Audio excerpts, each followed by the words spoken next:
Hello friends, আমার চ্যানেলে আপনাদের স্বাগত জানাই। বন্ধুরা, আজকের ভিডিওতে আমি আপনাদের সাথে শেয়ার করব কিভাবে রসুন এবং আদার সাহায্যে আপনারা আপনাদের দাঁতকে ঝকঝকে সাদা করে তুলবেন। বন্ধুরা, রসুন এবং আদাতে এমন কিছু উপাদান রয়েছে যা দাঁতকে উজ্জ্বল এবং ঝকঝকে করতে তো সাহায্য করবেই, সেই সাথে দাঁতের নানা রকম সমস্যাও দূর করবে। যেমন অনেকের মাড়ি ফুলে যায় বা মাড়ি থেকে রক্ত পড়ে।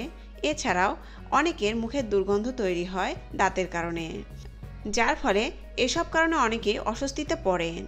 তাই আজকের ভিডিওতে আমি আপনাদের একটি হোমমেড টুথপেস্ট তৈরি করে দেখাবো, যা ব্যবহারে আপনার দাঁত হবে সাদা এবং ঝকঝকে। এছাড়াও মুখেরও দুর্গন্ধ দূর হবে, সেই সাথে আরও নানা রকম উপকার পাওয়া যাবে।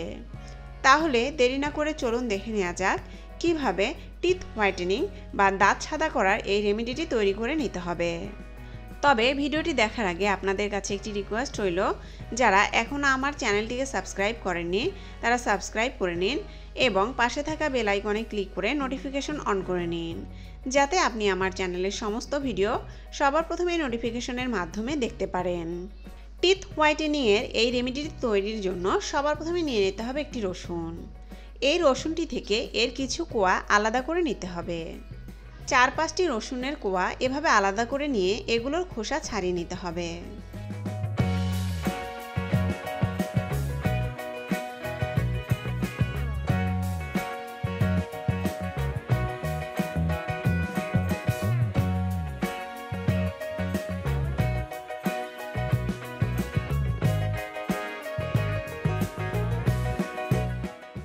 এভাবে রসুনের কোয়াগুলোকে ছিলে নেওয়ার পর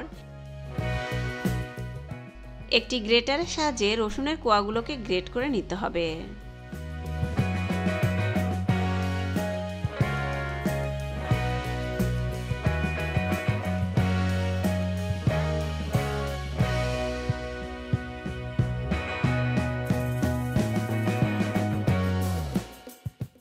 এভাবে রসুনের কোয়া গ্রেট করে নেওয়ার পর একটি পরিষ্কার পাত্রে এই রসুনের পেস্টগুলোকে নিয়ে নিতে হবে। তারপর যে উপাদানটি নিয়ে নিতে হবে তা হচ্ছে আদা। এই রেমেডিটি তৈরির জন্য 1 টুকরো আদা নিয়ে নিতে হবে এবং আদাটিকে ছিলে নিতে হবে।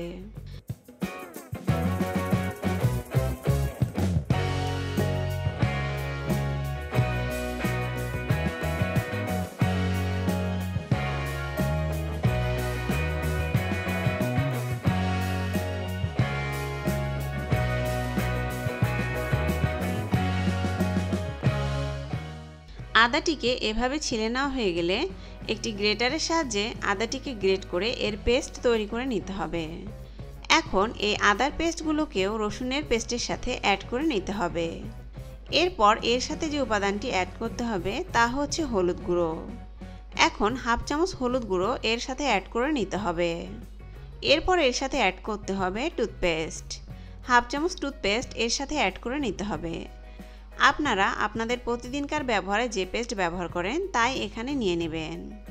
এরপর এর সাথে অ্যাড করতে হবে 1/2 চামচ বেকিং সোডা। তারপর লেবু নিয়ে নিতে হবে এবং অর্ধেক লেবুর রস এর সাথে অ্যাড করে নিতে হবে। এখন এই সবগুলো উপাদানকে খুব ভালোভাবে মিক্স করে নিতে হবে।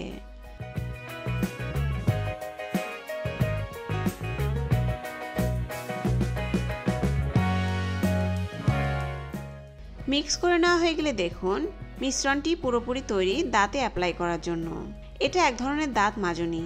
এই দাঁত মাজনি দিয়ে নিয়মিত ব্রাশ করলে দেখবেন আপনার দাঁতের হলদে ভাব চলে গেছে এবং মুখের দুর্গন্ধও দূর হয়ে গেছে। এছাড়াও মাড়ি ফোলা বা মাড়ি দিয়ে রক্ত পড়া ইত্যাদিও দূর হয়ে গেছে। বন্ধুরা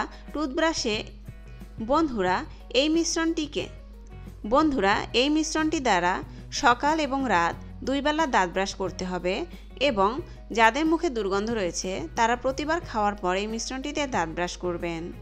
দেখবেন যে দাঁত ও মুখের নানা রকম সমস্যা দূর হয়ে গেছে। ধন্যবাদ আজকের এই ভিডিওটি দেখার জন্য। ভিডিওটি ভালো লেগে থাকলে লাইক, শেয়ার এবং কমেন্টস করবেন এবং আরও ভালো ভালো ভিডিও পেতে আমার চ্যানেলটিকে সাবস্ক্রাইব করবেন। ধন্যবাদ।